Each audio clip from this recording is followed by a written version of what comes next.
God, That's a good all start. Welcome back to episode number 94. I apologize. I'm losing my voice because I work in IT and there was an AWS outage today and everything that I work on broke at once. So I've been on the phone nonstop today. My name is Era. Joining me, as always, we got Jackal and Mike. It's been a very busy, I'm obviously a little bit better of a mood than I was last week. Very busy and fun and exciting weekend of football. Unless you watched Penn State football, then it was very depressing. But everything else, I liked it. I thought it was a good weekend. And on top of that, we had AEW Wrestledream on Saturday. Watched an attempted murder live on pay-per-view. And this weekend, we got Halloween Havoc. I apparently don't know how football play calling work, according to our brand new TikTok comment section. So don't worry, I'll just go fuck myself. Hi, my name's Jackal. If the Eagles want to hire me as their offensive coordinator, I will also let the players call their own plays. God, please. Mike, you'd be a whole hell of a lot better than Kevin Patullo. Whole hell of a lot better. I know we're not gonna get into the NFL first, but that was my favorite thing that came out of that game was the fact that all of the scoring plays came from the fucking players, not Kevin Patullo. That's amazing. Devonta Smith's longest catch, I believe, ever, and his most yardage, I believe, in a game so far, came because he called his own number. So funny. Just so funny. Well, if you want to hire me for a couple $1 million, I will happily let him call his own number too. Just so everybody else can do the work for me. Yeah, it's fine by me. Well, we'll dive into that one. And when we get to football, because a bit of football right now, your Detroit Lions are up 7-0 over the Tampa Bay Buccaneers because we are doing this live during Monday Night Football tonight. Fuck! I didn't even know it was. I thought it started at 8. Started at 7, and we have already scored. March down the field. Where? Good. ESPN, ABC. No, where play? Oh, in Detroit. Michigan. In Detroit. Oh, okay. Yeah.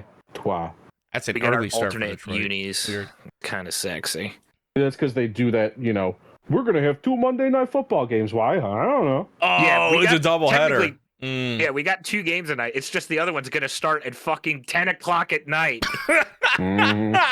No, thank you. I'm in the shower going to bed. I'm going to bed. Got a busy day. So you're in the shower going to bed? But I'm in the shower. Yeah, sometimes. I'm falling asleep in the shower. Hey, sometimes. Even long days, all right? Sometimes the warm water, it's just, ooh, man. Speaking of people falling asleep in water, I've not seen literally anything from Wrestledream except the one clip you guys showed me. Wow. Another attempted murder on AEW's television, huh? Yeah, so you wanna get right into it? I'm sure.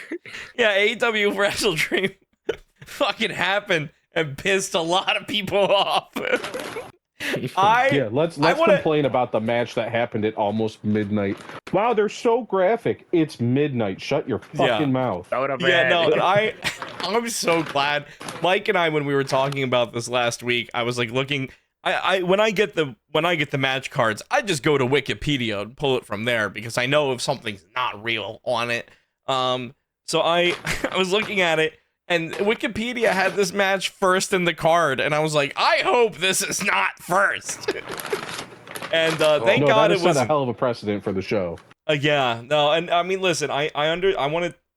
Any of the parents that are online, like bitching and complaining about that, and being like, my son tries to do this in the backyard all the time. Hey, maybe don't let your son try to, drown his friends. I don't know.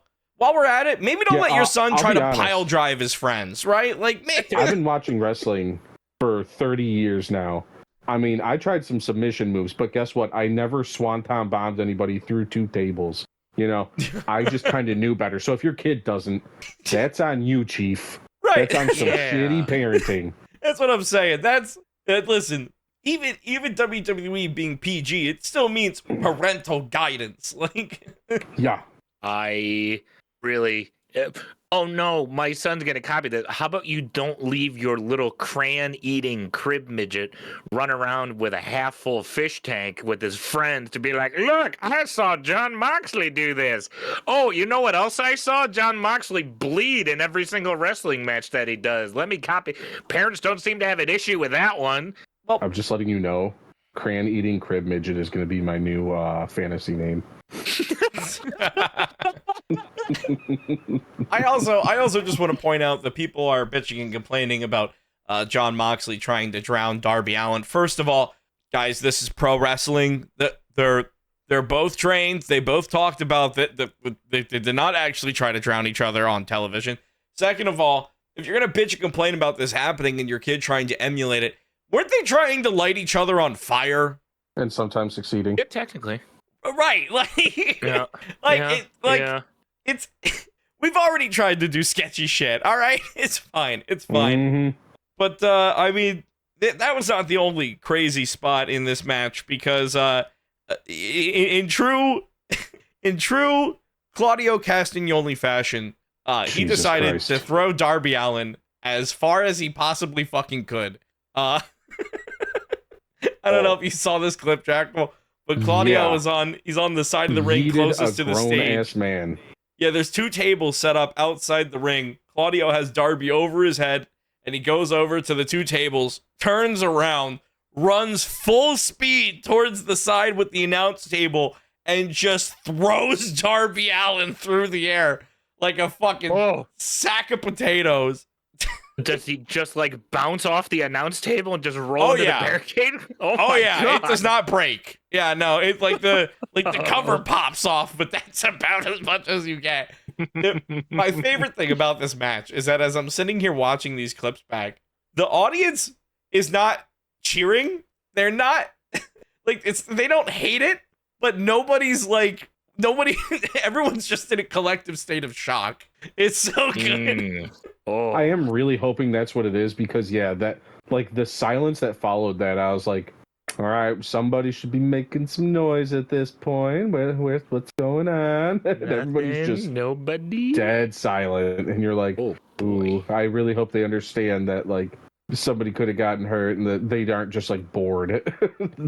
Yeah, no, I mean, and like this match was with the exception of the end, it was good. I mean, obviously, it wasn't just crazy deathmatch spots. Sting showed up to come help Darby Allin after he got drowned.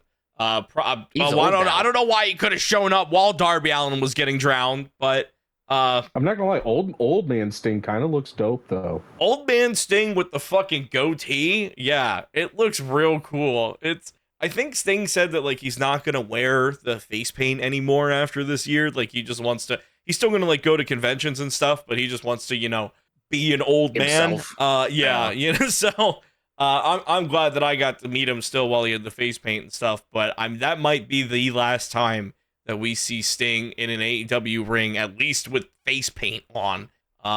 So I mean that right there would make this match notable as hell if it already wasn't. Crazy enough. And then, all this stuff happens, and then the finish happens. It's not bad. But Darby Allin, he has the AEW flag, right? That's the gimmick. He climbed up to Mount Everest with it and planted it at the top. So that way Tony Khan could write it off on his taxes or whatever. So he goes and he chokes out John Moxley, hits John Moxley with a coffin drop, puts John Moxley in a scorpion deathlock, and the referee, no microphone in hand, but John Moxley apparently said he quit. That's what I'm kind of hoping, because he shook his head no. From what I saw, he shook his head no, and the ref said, ring the bell, he quit. So I'm hoping there's going to be some wonky angle there. But otherwise, I don't know. Because like it got done, and I was like, oh, okay. Right. But then when that happened, I was like, it's got to be more to that than just, oh yeah, no, he said he quit. Like he clearly shook his head. Yeah, and I don't think that was the intent. I think that was the finish of the match. But knowing how AEW responds and how they, like right now, they're really good about having their finger on the pulse. I think they're going to pivot on that. And that's a very easy way to do it, of being like, the ref didn't even have the mic in his hand. How do we know that Mox said he quit? And that, I mean, obviously, if he did or whatever, and they want the story to be that, like, Darby Allin's getting people to believe him, it kind of helps build Darby Allin a little bit more as a babyface, too. So I think that'd be a great way for them to go with that. The thing that I didn't like about this is that while, like, the finish of the match happens, and, like, everybody's just kind of like, oh, okay, and commentary tries to, like, cover for it, and they're like, Well, John Moxley was face down in the glass in the water because it was like right where the aquarium was. He was clearly drowning. Sting hit the glass. He hit the aquarium with a bat, so there was like glass and water all over the ring at this point. And so they were like, he was drowning. He had him in the Scorpion Deathlock, and he was drowning in like a fucking. I mean, there was a lot of water in the ring, but it was like a puddle. It was.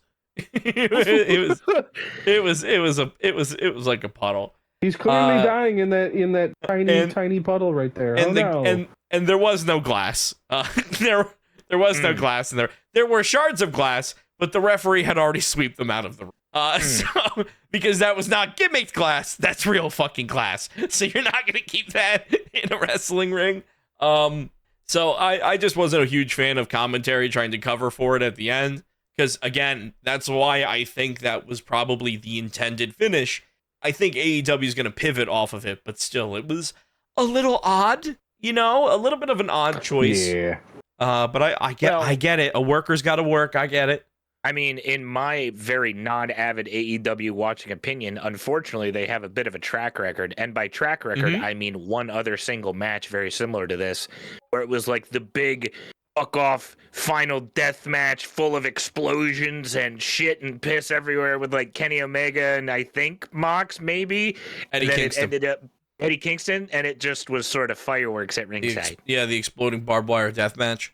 And then they had to make it, oh my god, you get that commentators and decided, and it's just some sparklers. Yeah.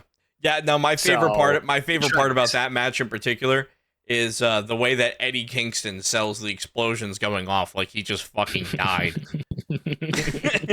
And I get that it was during can be scary COVID for some people. I get that it was during COVID and there was some crazy shit. And again, obviously, I don't think either of them knew how disappointing that was actually going to be. And Eddie Kingston's doing his best, and he's face first into the mat, trying to make it look like he just jumped on a live grenade or whatever the fuck. I get that Eddie Kingston is not the one to blame for that, but it looks so fucking funny as he's like laying on top of Kenny Omega lifeless, and he's just like laying there, and it's like, dog, sparklers went off on the turnbuckles. You're fine.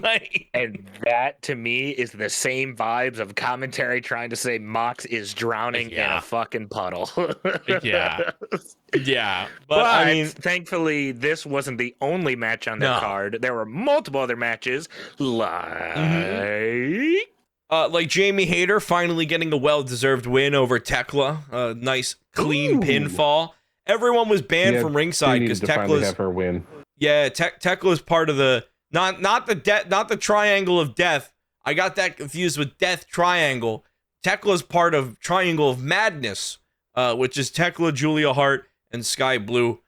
So they were all banned from ringside. So Tekla was just out there by herself, and Jamie Hayter finally gets a well-deserved win.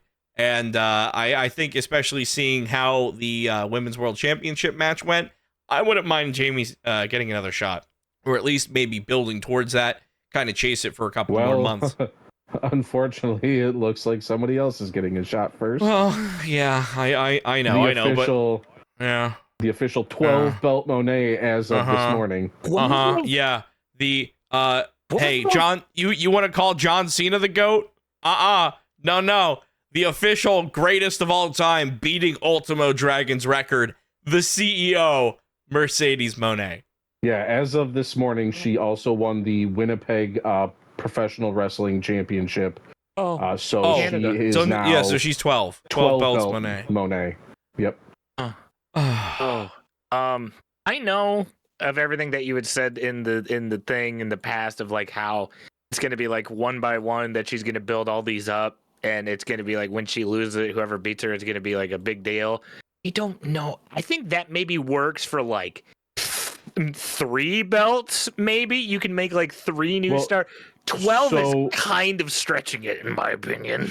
From what it seems like they're doing, right? She is basically acquiring all these belts because she can't win the big one. So that'll be how that starts, and then when she inevitably loses to Straplander, then she'll kind of start falling apart, and that's why she'll start losing all the other belts, and all the other companies will, get their belts back, and somebody will be able to say like, "Hey, I beat Mercedes" or whatever. So it's a little bit of work, and it's probably going to be a few months, but hey, at some point here, all these companies are going to have their belts back, and hopefully it's going to get them more eyes in the long run. I'll believe it when I see it. And at the moment, I ain't seeing it, so I'm not believing it. Yeah, no, I mean, this to me just feels like a total fucking... Because, like, she has all of these belts, and she, at this point, has really only used them as props for her entrance. They're her attire now, because she has so fucking many that she can wear them like a knight in plate armor. It is fucking insane. None of these companies have won from them. None of them have gotten legitimate AEW TV time, right? Like, tell me, let's, off the top of our heads, the 3 of us right now, let's see if we can name all 12 championships that Mercedes Moné has, because I know we can. She has the AEW TBS championship. Double it and give it to the next person. Right, exactly. Like, it's just, there's so much going on. Winnipeg wrestling title. Okay, there's 2. She's got the interim Ring of Honor World Champion TV Championship. There's 3. The Divas title? No, I don't think so. No. The European title. One of them is European, but I don't remember the name of the promotion. Okay. So that doesn't CMLL? count. That might be in there. I don't know. I can't. Again, can't confirm that off the top of my head. Doesn't count. We're still at 3. Fuck. Well, I give up. I quit. Yeah. No, that's the thing. Is she has these. It's great that she has them. She now has this record and can legitimately be called the greatest of all time, which is fucking insane. But it doesn't mean anything. She hasn't done anything. And sure, the people that defeat her are gonna bring their belts back to their company, and it's gonna be, it's gonna be good and blah blah blah blah blah. But it doesn't matter because they're beating a champion that hasn't done anything with the belt. Like for all these other companies, she's working a Roman Reigns schedule. She shows up like maybe once or twice a year. I will say, to her defense, it's not they chose this. It's not like she went and went, "I'm going to take your belt and leave." They went, "Mercedes, please have our belt." Mercedes, please have our babies. I'm sorry, if 40 companies are going to tell me to have their belt, I'm also not going to say no. Very true. But you guys had mentioned that it sounds like she's in line for another AEW title. Yeah, her and Statlander. Well, first, after Chris Statlander won, spoiler alert, we'll get to that match in a second. We can get to that match now.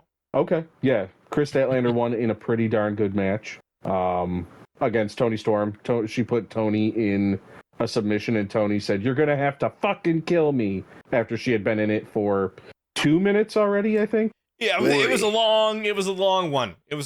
But to be fair, she was between Statlander's thighs. Yeah, I'd also want to be down there for as long as possible. So I would not tap.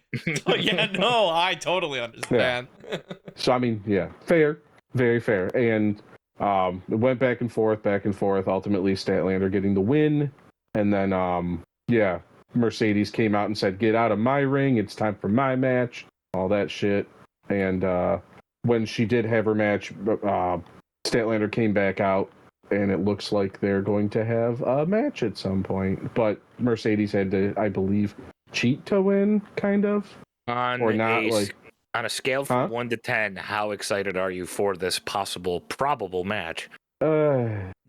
I think that just it. Oh no! Oh no! A soft 4. Soft 4. That's me after a couple beers. My biggest fear with this is just that I just don't want Statlander to be a transitional champ for Mercedes Moné. I don't want that. No, that's why. And then it'll be never seen 13. That's why I think that they're going to have Statlander win, and then it's going to be, the slow decline of Ultimone or whatever. Well, Ultimone, that's cute. I see what you did there. That's what they've been calling her. yeah, well, I mean, hopefully Mercedes can start losing some matches soon, lose some gold around their waist. There's some other people in AEW that have lost a lot of gold, I should say, because Jurassic Express, Jack Perry and Luchasaurus defeated the Broke Bucks. Or I'm sorry, the $36.57 bucks. Yeah, the 32.17 is how much they have left in their bank account. $32.17 bucks. That's hold. That's about 4 value Big Mac meals at McDonald's right now. Oh, yeah. They're rolling in it. Anyway, Jurassic Express, $500,000 richer. The Broke Bucks, still very broke. I don't know how many. But from what I heard, the Jurassic Express said they were willing to help out the Young Bucks with some bills. So that was nice. Well, yeah, it's charity, so they get to write it off probably on taxes. Yeah, and also Matt and Nick were taking $20 for pictures walking down the ramp. That's pretty solid. People were actually fucking paying them too. That's funny.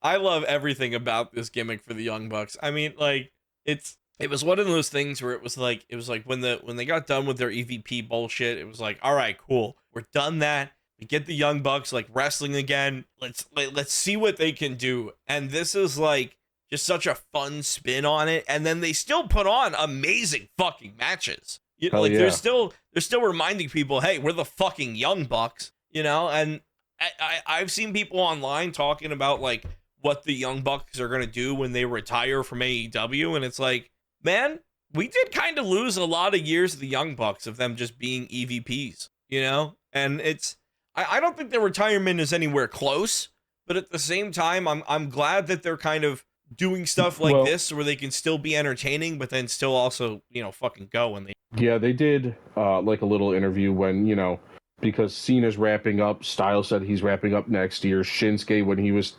talking about it, said his end's probably getting close. Kenny's talking about wrapping up. Christopher Daniels just did. The Young Bucks were like, we kind of realized that our time, like our generation, is kind of all wrapping up and kind of coming to an end. They're like, which kind of made us realize, like, we're probably going to do that too. So I don't think we have like 10 years left with the Young Bucks. We might have a lot less. I think if anything, we maybe have like another. I could see them like re-signing their 5. But I mean, obviously the Young Bucks are, I assume, always going to be around AEW in some way, shape, or form. But I mean, absolutely. They're putting on awesome matches, and Jurassic Express kind of backing in the action, and it's things are looking up for AEW's tag team division, especially if we get a little bit more of this. And I feel like with the Young Bucks, they've kind of gone like, they started off rich, then they went broke, then they got rich again, then now they're broke again. And so it's like there's going to be a whole nother layer of this that gets added because they've already been here. And AEW has had such a good track record with this Young Bucks gimmick. I'm so excited to see where this. Mm-hmm. Hopefully they take that 32-17 and go to the casino, baby. What do you want them to bet it all on this time? Black doesn't crack. You know what? Fair. See? Oh, it's sound logic right there. Yeah. Can't argue with that. Why'd you set me up like that?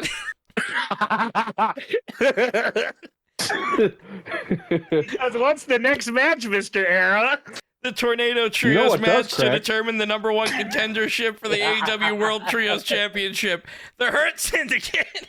Bobby Lashley, Shelton Benjamin, and MVP. Please don't hurt me. Defeating the Demand, Ricochet, Bishop Khan, and Toa Leona.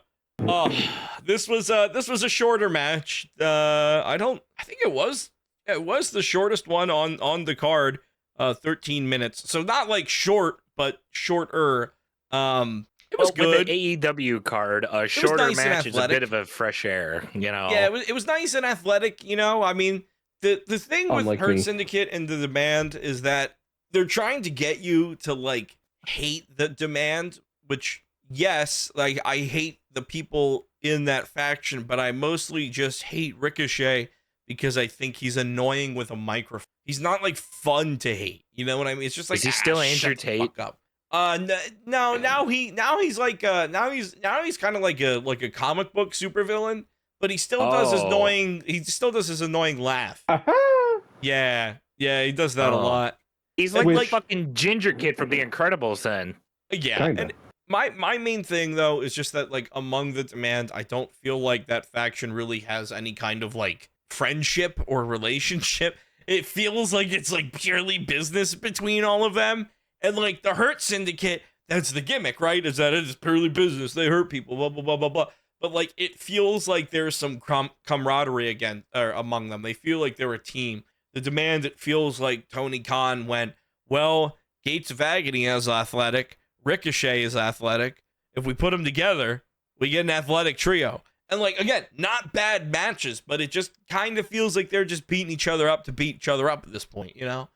Kinda. Yeah. I mean, they're trying to build a storyline, I think, somewhere in there. I'm not 100% certain what it is. And I mean, all it did was reinforce that Shelton Benjamin's athletic as fuck. I mean, he German suplexed Ricochet over the top rope into all the people. That was impressive as hell. Yeah, Shelton Benjamin is on some fucking pre-piss scandal Brock Lesnar shit. He is taking everybody to Suplex City, and it is so fucking fun to watch. The fact that he's still fucking moving like that is insane. I mean, Bobby Lashley, Shelton Benjamin, and MVP have all been in this shit for the longest fucking time. And the fact that they're still doing that at that level, and the fact that they still fucking look like that, crazy. And obviously MVP's kind of stepping away from the ring a little bit. You know, he's kind of on his way out there. But I mean, hell, he can still hit the fucking elbow. You know, like he's still got it. So fun to watch. You know, kind of a nice little match for AEW's Trios division, a division that just kind of there. You know, again, there's trying to get a story there, but it's kind of like, we'll see what happens. To be quite honest, I'm kind of surprised that the Don Callis family really isn't heavily involved in the Trios division right now, just with the amount of people. It's not like there's a million of them. Oh, there's a million of them. There's so many people in the Don Callis family that we're going to be talking about them for the next 2 matches, because we had a singles match for the AEW TNT Championship. Kyle Fletcher defeating Mark Briscoe. Just You want to talk about attempted fucking murder? Yeah. Jesus. Yeah, that was Brainbuster. Brainbuster. Yeah. Jeez, Pete. Yeah. I know Mark Briscoe don't got much neck left, but goddamn, what are we doing? we are dropping him on the top of his skull. I know he's got that redneck brain, but like, there's still brain there. He can still be concussed. He's still a mortal man. So true. Yeah, anytime I see a top rope brainbuster, I'm always like, oh shit, how do you take that one safely? You don't. You just fucking slam your head into it. Pray for the Yeah, I feel like that's completely on the person that's dropping you to just not fuck it up. Yeah, just hold you right on the way down. But Kyle Fletcher, any match that Kyle Fletcher has, fucking absolute top tier right now.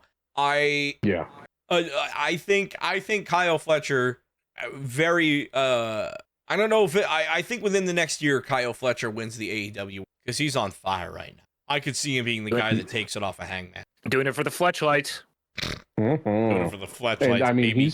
he's the guy right now that like he definitely benefited the most from breaking away from Will Ospreay and Mark Davis and doing his own thing and getting Don Callis coming in being like, no, I can actually make this one worthwhile. Like between him and Takeshita, Don Callis did some damn good work being their mouthpiece, at least. Not everybody needs one. They definitely both needed one, and it's paid off huge, and they're both going to be world champions at some point. Yeah, selfishly, wish he never shaved his head. Kind of liked him with the Gojo hair, but that's neither here nor there. I agree with everything that's been said. It's fair. I mean, purely sexual. To this day, Dandy only knows Kyle Fletcher as the wrestler that looked like Gojo. So, I mean, there might be something to that. Who knows? But, you talked about Takeshita and people in the Don Callis family. Kazuchika Okada and Takeshita found themselves in a little tag team match for the AEW World Tag Team Championship, going up against my favorite tag team of the year, Bandito and Brody King. Dude, these Bro, Bandito dislocated his shoulder and was out for like a week and just came back for this match, and you would have never fucking known. These two are insane. And we finally got to see Brody King do the Macarena. We did. And I mean, that's the real win here, right? But I mean, I talked about it last week when we were doing the Pick Ems. Brodito is one of my like most favorite tag teams right now. I love everything about their presentation. I love exactly how Tony Khan is booking them, where they just, when they have their matches, they show up, they kick ass, and they leave. And if they're put in a situation where they're not going to win, then it's a safe situation where they're not taking the pin. You know, like they're around, they're putting on amazing matches. It's exactly what AEW needs for their tag team division, especially when you look at some of the other tag team divisions that are out there and how weak they kind of are. So I love everything about this, and you know, this was a lovely 30-minute banger of just meat on meat, and you know, Takeshita's a big boy, Brody King's a big boy, and we also saw Okada getting hitting a rainmaker on Takeshita, but I think on purpose. Yeah, I mean, he didn't seem very upset about the fact that he hit it, you know. He didn't seem upset, but he did like seem like he was apologizing, but then he was also smiling. I saw him laughing about it. And he was flipping off Takeshita, but saying, "I'm sorry." So I don't know how to read that one. Macarena middle fingers was incredible. Yeah. All right. Doing the Macarena while flipping off the audience is pretty solid. Yeah. And I think only Okada could pull that off. Yeah, I just feel like this was a little bit of like I don't know if Okada necessarily understands what he's doing at AEW right now, you know. I think he's just yeah, I'm just going to go out and have a good match and say bitch and flip people off. I think they just looked at him and were like, "Hey man, just do whatever you want." Seriously. Yeah, just go out there and make money. Just yeah. I'm just going to be a bastard. And they were like, "Cool. That works." Yeah, why not? Why the fuck not? And to be fair, it was a great match. So absolutely something that I'm looking forward to. I hope we get a little bit more of that. And I mean, we're gonna get more Brodito, but the Okada Takeshita story, I want more of that, because that implosion is kind of happening, and with so many people in the Don Callis family, I'm excited to see that they're already starting to take some people out and kind of tell some stories there, where you're not just this anomalous blob of Don Callis. You still have your own people in there with their own and their own rivalry happening. And the main event of AEW Wrestledream was an absolute fucking classic. Hangman Adam Page defeating Samoa Joe. My God. I mean, we talked about it last week. When you get Samoa Joe in a ring, you know it's going to be good no matter what. Man, it felt good seeing Samoa Joe for a world championship again. Yeah, I hope before he retires, because he was another one that, you know, started talking about his final run. Before he does, I hope we get another like big belt on him, so we can have, you know, cocky ass Samoa Joe championship run one more time, because they've just been holding on to those trios titles and not really doing much with them. And hopefully now that they turned on Hangman and beat his ass, and we get, you know, the evil ops, we get some more trios action, we get the belts off them, and then we get him getting maybe one final hurrah. I'm hoping anyways. Yeah, I mean, I still want Kyle Fletcher to take that world championship off Hangman, but yes, Evil Ops, I think, is a great way to give Hangman something to do while Kyle Fletcher gets more wins on his belt. You know, and I think, don't know, I feel like you know who they're gonna, because they're the Evil Ops now, they're probably gonna end up going up against a team that now has a brand new video, the Conglomeration. Oh yeah, I did see that. Yeah, the fucking Brady Bunch video. Mm-hmm. Do you think maybe Ops go after the fucking New York gang, fucking Hook and Eddie Kingston, and I guess whatever other third they add to that? You know what? That's always possible. I wouldn't put it past them. They're like, you know what? He was in our group, and Hook's gonna be like, yeah, you guys suck now. And then now you guys are bad. I'm glad I left you. And then they start. Yep. And it would be about that much storyline sometimes. Yeah. You know, AEW has built some decent storylines over the year, and then sometimes they try. Are like, Yeah, they're like, hey, you know what? I liked you before, I don't now. All right, well, I guess we're gonna fight about it. Almost say that some of these stories have been written by AI. Ooh. Not in AEW. Bobby That's Lashley. what WWE does. Oh, Yeah. oops. Yeah, My bad. Bobby Lashley got a Lord Tensai story written by AI. He does not work for WWE. I will say, if we're gonna, go over WWE at all, they did do one absolutely incredible thing, and it was apparently Sammy's call for this to happen. Oh, yeah, the return We got of Ilya Dragunov, and I was so fucking happy. And he won at the same time. Oh, and he's got a dope ass neck tattoo. It's a fucking dragon. That's cool as shit, dude. He is a buff fucking boy now. Cheesy Pete. He's been hitting the fucking gym, dude. He's been.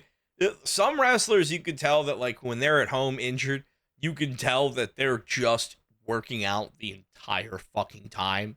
Yeah. And god damn, it shows. I mean, he's still he's always been a little bit of a smaller frame guy, but he is jacked. It does not matter how small of a frame you have, and it looks like you can rip the fucking ring post apart with your bare hands.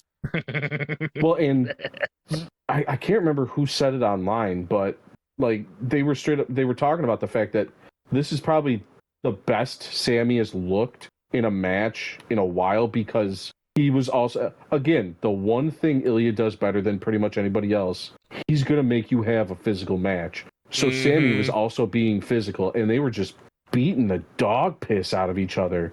And it was just one of those matches you're like, I just got to watch this in WWE. WWE is putting on good shit again. Look at them go. So I guess, you know what?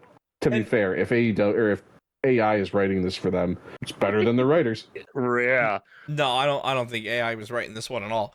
What I want to say real quick about Sami Zayn is that everybody thinks about Sami Zayn as, like, goofy WWE guy Sami Zayn.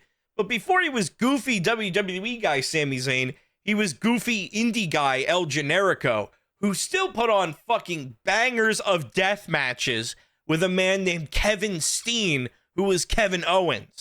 Like, if you look at the careers of these people before WWE, this is the shit that Sammy got on WWE's radar for, is that he can be this goofy guy, but then he can also go out and have these absolute fucking bangers. El Generico was a goddamn clown, but you knew that the guy under El Generico could fucking go, and he was going to show you that he could fucking go. And so, like, Ilya's able to pull that out of everybody, but that's also something that's just in Sami Zayn. And I feel like because this was apparently Sammy's call to bring Ilya back, I feel like he was just maybe that little bit more motivated. I think maybe like when WWE's giving you kind of dumb shit, and it's like, all right, you're underdog Sami Zayn, here's what you're doing, blah, blah, blah, blah, blah. You're kind of going to be like, okay, and go through the motions a little bit. But now he's had week after week after week of banger. No one's calling him an underdog in any situation anymore. And he's putting on fucking 5 stars with Ilya. Like, this is the Sami Zayn that he is at this point. And he can still do that shit. It's kind of the same thing with the Young Bucks, where it's like they have a goofy gimmick, but they can still fucking go. Sammy's the same way. Yep. And I don't know. I mean, we kind of know what they're probably going to end up doing with him, but we have Aleister Black, we have Ilya Dragunov, both on the same show. There's a little more violence in SmackDown now. It's making it worth watching, and the MFTs are feuding with the Wyatt Six, so they're doing something interesting, at least for once. It's making it so it's like, oh wow, do I want to watch SmackDown again? It's a good week for WWE. Between the two, between Raw and SmackDown, the only one that remotely has my interest week to week is SmackDown. But even then, now, I'll watch for a segment. I'll go away and do something else. I'm still picking and choosing. It hasn't grabbed me back. Fair. And if they do this AI shit where they got Bobby Lashley coming back as Lord Tensai, it ain't gonna fucking work for me, dog. It ain't gonna work for me. The dumbest thing they did, and it's unfortunate, it involved their champion. It was spoiled already that Jacob Fatu wasn't going to be able to actually participate in the match, and Cody Rhodes was going to come out and replace him and all that dumb shit. So it was spoiled before the show even started. Swing and a miss on that one. But then Cody's like, no, you did it. I'm done with this. Somebody has to stand up to you, you bully. Let's have a match right now. And then he gets himself disqualified. So we just had a match for no reason where the champion himself got himself disqualified. And now I'm assuming that means we're just going to have Drew McIntyre versus Cody again. Wow. Probably. Okay. Great, I guess. It was such a weird ending where it's like, okay, Cody got himself disqualified instead of the quote-unquote heel. Okay. We got to keep Drew looking strong, though. But they didn't. Drew got punked out, and then Cody ended up standing in the center of the ring tall while they pushed Drew away. So Drew kind of just looked meh through the whole thing. Maybe it's a little bit of that AI booking. Because did you guys see Raw when Seth Rollins was getting flattened by Bronson Reed and CM Punk came out to save Seth Rollins? I don't know, man. It sounds like AI wrote that one because that don't make no sense. God.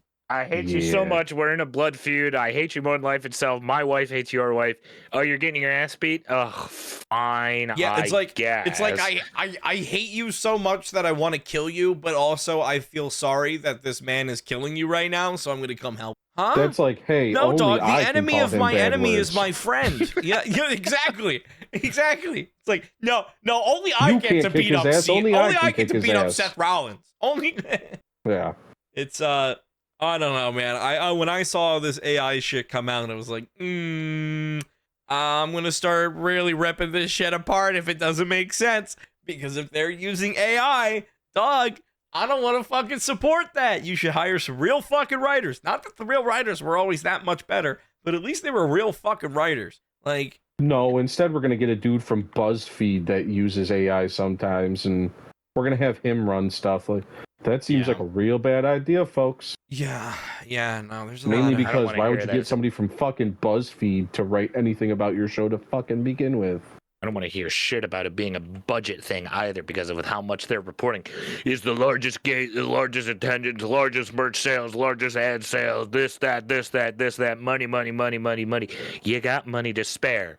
Okay? It ain't about the money anymore, Hunter. We can all figure that one out. It's about lining the fucking Satan himself, Nick Khan's pockets. There, I said it, because the shit of him going on Twitter and saying, fans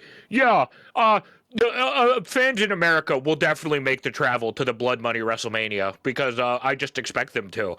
Get fucked, Nick Khan. You guys are sitting on this pile of cartoonishly sized money and you are trying to cut every corner imaginable. Yeah, let's cut out all the writers. Let's bring in a fucking robot to bring in Weeaboo Bobby Lashley.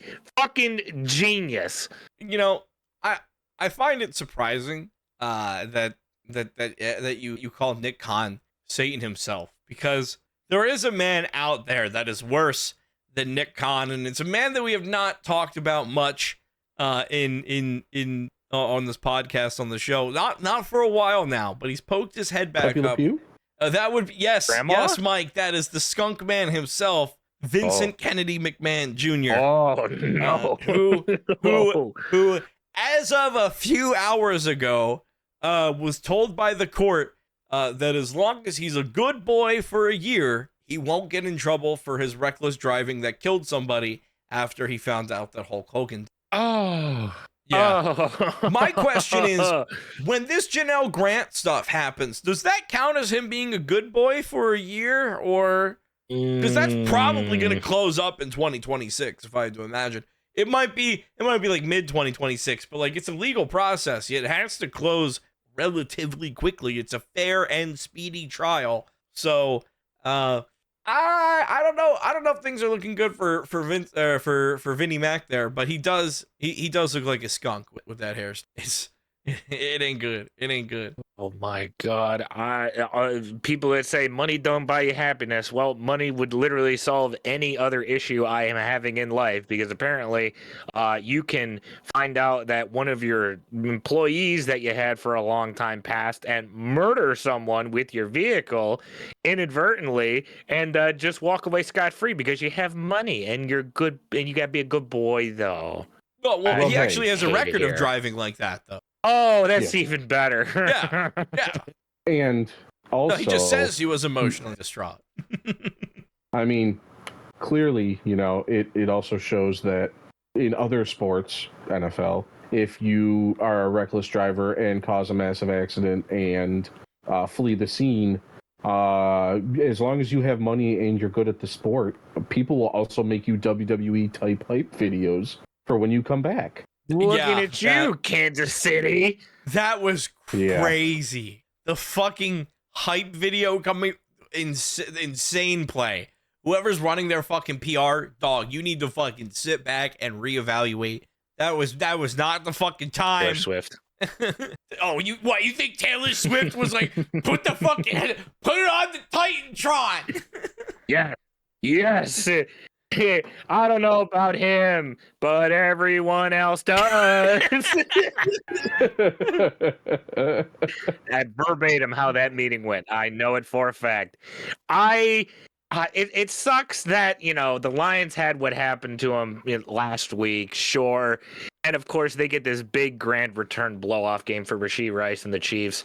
And their grand opponent that they get to go toe-to-toe, one-on-one with, is the Raiders. The Raiders. I don't think the Raiders scored a single point. I think they lost 31-0, I believe, was the end. Oh, boy. Yeah. It was, oh, boy. It was as somebody at the event that I was at this weekend put it. It's like when you go outside as a teenager and you play catch with your little cousins and you just keep throwing it right over their head the whole time. That is extremely accurate. Yeah. Yeah. I mean, Rashee Rice is back. Use him, I guess. You might as well at this point, man. And especially now, it just looks like the Chiefs are just going to go back to being the Chiefs, because the Chargers are on a downswing. The Raiders are the Raiders. The Broncos apparently don't know how to play football until there's 2 minutes left in the fucking game, because they came down 32-0 and somehow pulled that one off. But I know for a fact you're not going to do that against the Chiefs. To be fair, it was against the Giants, who, even though they kind of have an offense now, they still have the defense of Swiss cheese, and they are, they know how to lose a game pretty well. I feel bad for Jackson Dart, because, I mean, he got, 200 some odd yards, 3 touchdowns, and then 1 unfortunate interception. And then, the kicker whiffed it. So it was just kind of one of those games where you're like, well, your defense let them come back. 33 points in 1 quarter is pretty unreal. Yeah, that's bad. That's really bad for a defense. Yeah, I mean, your offense can be as good as it can be, but if you can't stop them from scoring to at least get a lead, you're not going to win. That's how scoring works. And they don't exactly have a break either, because next week they have a team that's going to be out for blood, looking for revenge, as Philadelphia will be welcoming Scatterboo and friends into Lincoln Financial Field, looking for a bit of a revenge after they withstood the storm in Minnesota, doing the Lions a bit of a favor, making some room in the NFC North, knocking off the Vikings 28-22. Philadelphia on top. Well, let me tell you something.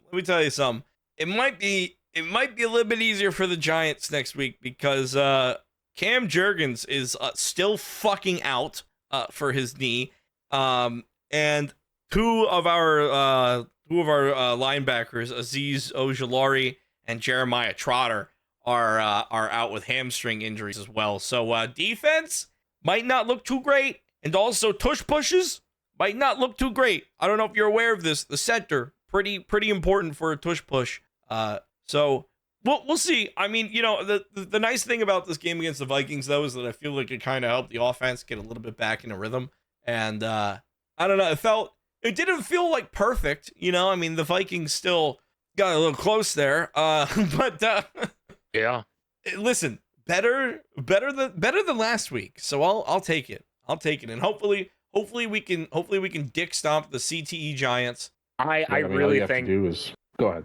I really think Carson Wentz really had some Kelly Green still in his blood, because boy, oh boy, some of those interceptions that he threw were kind of absurd. Oh, let me that's what I was let me gonna tell say. you, a lot of Eagles fans still want Carson Wentz to come back and retire. So we want him retiring in green. We want him retiring in green here. So he can't. I mean, don't ever let him start again. But yeah, he could do that. Right? No, that's But that's the thing, though. They want him. We want him back on the team. So I mean, maybe he's trying to sweeten that contract a little bit. Kind of a bit of a nothing burger game outside of everything you talked about. I know a lot of injuries are piling up. Like Saquon was shaky at one point for a concussion evaluation, so his head was getting rattled around that game. Yeah. Granted, it's not like the play calling really did any favors for him, because he still finished 18 carries for 44 yards. That was all throwing that game, no run game whatsoever. No, yeah, but I mean, the good thing though is that AJ Brown getting 2 touchdowns this game. So yeah, all throwing, but people can finally shut up about AJ Brown not being happy on the Eagles. Look, he's catching Hopefully AJ footballs Brown again. Can shut up about he's that. He's the wide receiver. He's the one dropping the fucking balls. Now he's catching them in the end zone. Look at how that works. It's great. Very true. I would be able to talk about the Lions right now, but unfortunately they are still in the middle of the game, only up 7-0 still, as it is halfway through the second quarter. So you'll get to hear the rest of Jackal's thoughts about that one, and Mike's thoughts about that one next week. All right, so speaking of watching the game live, yes, they were talking about a block in the back. There was also a pretty solid face mask that just happened against the Lions, but hey, apparently that's not an issue. Well, Okay. It's funny you bring up penalties and such, because I believe it might have been Carson Wentz in Minnesota doing the exact same motion play that the Lions scored on the Chiefs at the beginning of Sunday Night Football last week.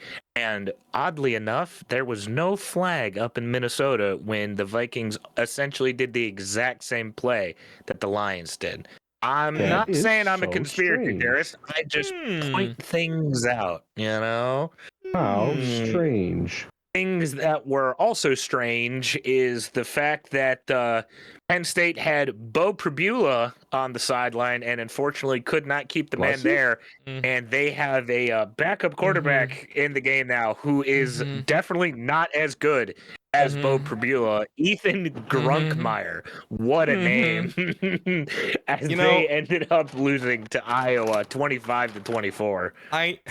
Jackal, we already talked about this. I know that this is a backup quarterback with an interim coach, and the whole year is a write-off, and Mike's pulling out his notes. Yeah, how'd you know? He's got a lot of notes. Oh, we can hear it. It's loud. Oh, sorry. But no, I know it's a backup quarterback. I know it's an interim coach. I know the whole year is a write-off. If I have to watch Grunkmeyer be the quarterback for Penn State for the next 4 years, I might actually hang myself. I don't know that I can deal with that, man. I've never seen that. Listen, Penn State quarterbacks never throw a good spiral, okay? But they're at least close. I've never seen a man just fucking whiff it entirely and just go, I'm the best. I'm the quarterback, baby. What fucking high school did this man come from? Was he the only fucking one with thumbs? What the fuck? I could be a better fucking quarterback.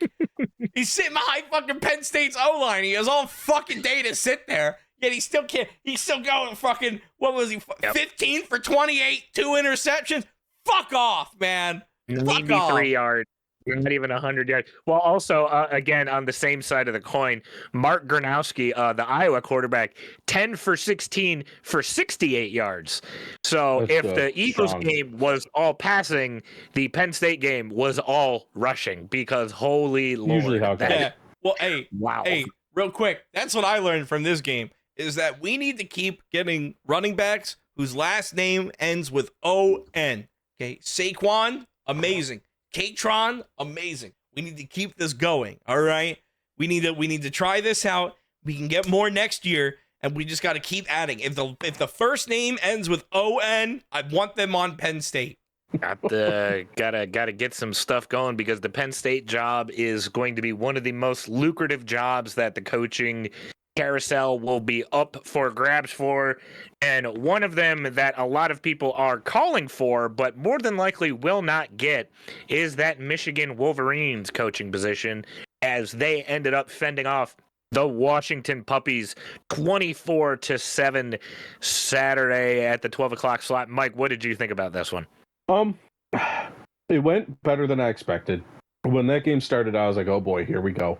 Because Washington, it hasn't been, I mean, they're 5-1, but they're not like 5-1, top 10. Right.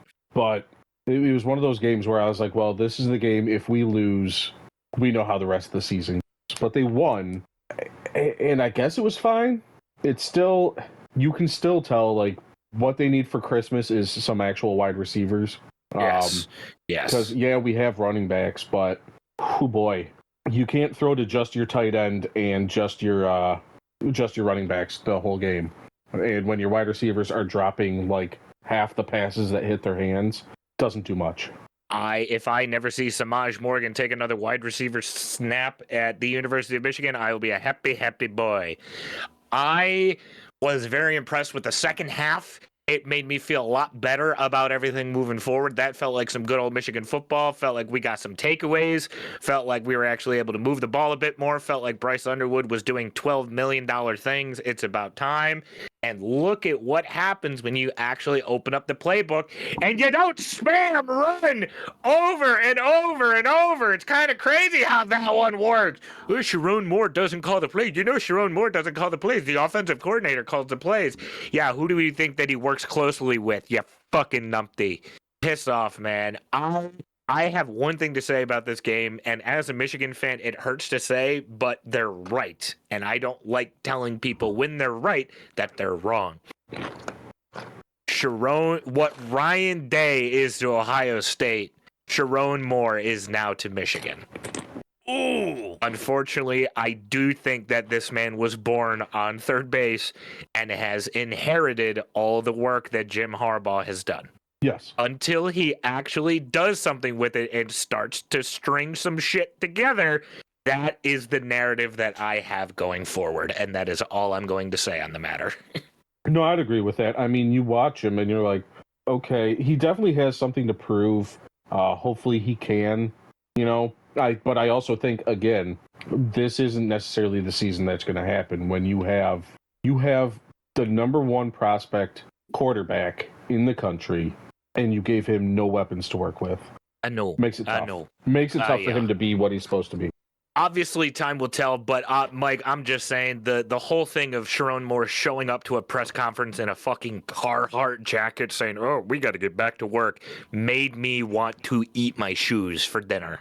That was one of the that's how he relates, fucking things. Man. That's sorry. That's how he shows he's one of the boys. He's wearing Carhartt just like me, dog. Carhartt.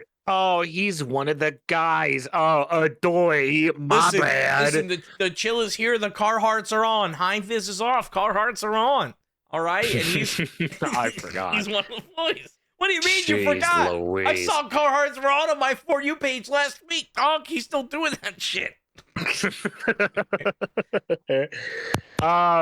That's pretty much all I got to say about that one. And thankfully, Michigan has a bit of a quiet schedule here. Knock on wood over the next couple of weeks, all leading up till the game in late November. I know it'll make you feel better real quick. Yes. MSU got their shit pushed in. Yes, they did.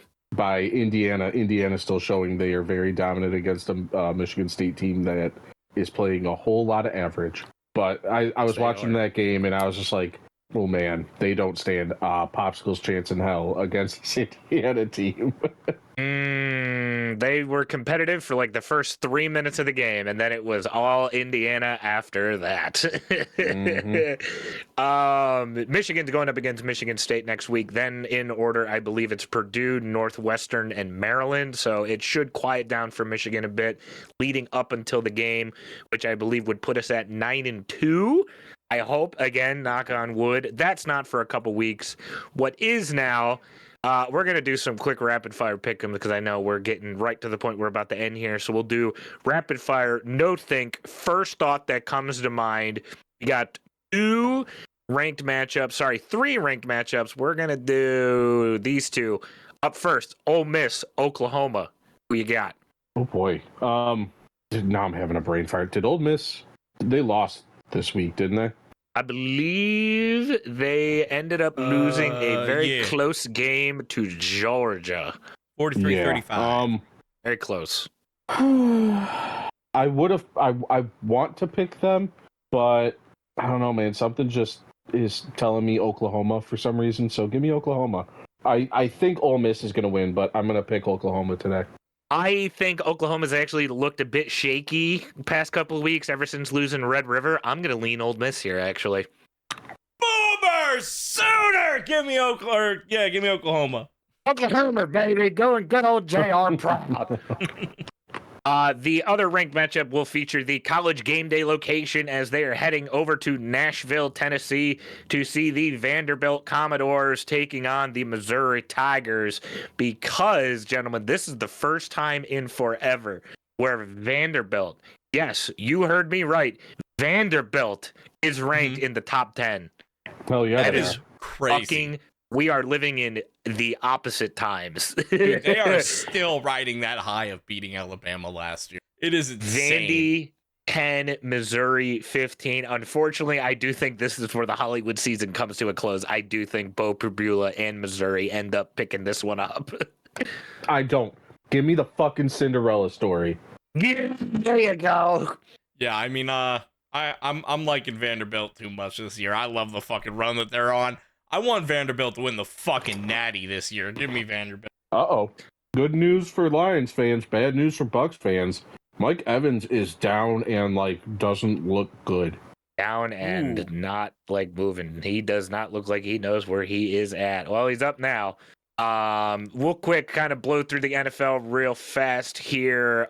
We'll talk about...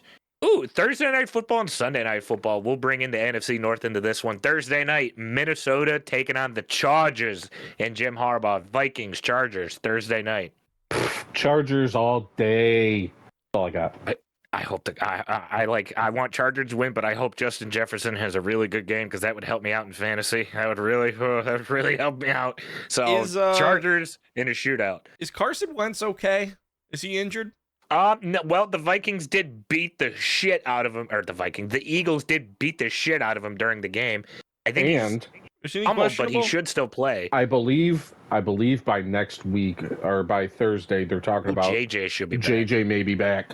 Yeah, handoff version. Give me the Chargers. Oh, very nice.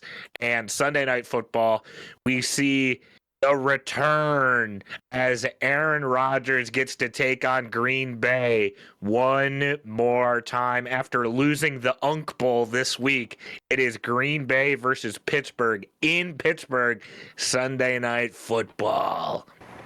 I think unless the Pittsburgh Steelers get another wide receiver like they want, I think the Packers run away with this one. Ooh, I'm actually going to lean Steelers here because I was not impressed with Green Bay in Arizona at all, or Green Bay against Cincinnati either. I think Green Bay is shaky. I think their hype of beating the Lions week 1 is dying off. I like Pittsburgh. Give me Old Man Winter, Rodgers, and the Steelers. I'm really liking Green Bay this in this one. I don't think that Aaron Rodgers could ever in his life do that again. You know what I mean? I think that's one of those things where that game happened, the Unk Bowl happened, and dog, Both sides were fucking flinging it. It was awesome. It was great to watch. That is never going to happen again. There is no fucking way in hell. If Aaron Rodgers can do that again, good on him, dog. Good on him. But I don't think that's ever going to happen. I don't really like Green Bay, but I like them at least in this matchup. Aaron Rodgers, I don't even know. He's going to fucking like break the second he goes out there or whatever again. I have no idea. I don't think he's. I think he gets going to live that by up Michael again. Parsons. I don't think he's going to live that again. That's never going to fucking happen. And if it does happen, then we can clip it right here because that is never going to fucking happen ever again in the history. I'm not happy about this, but give me Green Bay. And with that, gentlemen, that brings us to the end of another Pick Ems, and I think that brings us to the end of this week's episode, boys. Hey, listen, we got through an episode without completely screaming and yelling. I have my voice at this. Nice. Let's go. Last week it was rough. We got done recording, and I was just like, oh boy, It hurts. It hurts. Oh, good. We also aren't missing anything on Raw, by the by. It was just some opening chit chat, of course, for 18 minutes. Because why would you want to start with a match or anything? That would make too much sense and make people watch. Well, because ChatGPT told them to open with a promo. You know what else ChatGPT is going to tell you to do? It's going to tell you to use code 3COUNT. That's code 3C, or that's 3COUNT 3COUNT on checkout. Save yourself 10% at w.gg. It helps us out. You can also follow, like, and subscribe. Leave a comment down below letting us know who you think is going to end the Vanderbilt streak. Who do you think is going to end it? Is it going to end this week or is it going to continue? I want it to continue. I like Vanderbilt. I think Vanderbilt's going to win the Natty because Penn State's not going to do it, so somebody else has to. It's damn sure it's not going to be Ohio. I'd fucking kill myself if it's Ohio. If you want to find more of me, you can find me over at twitch.tv/ErrorV1, youtube.com @ErrorV1Music.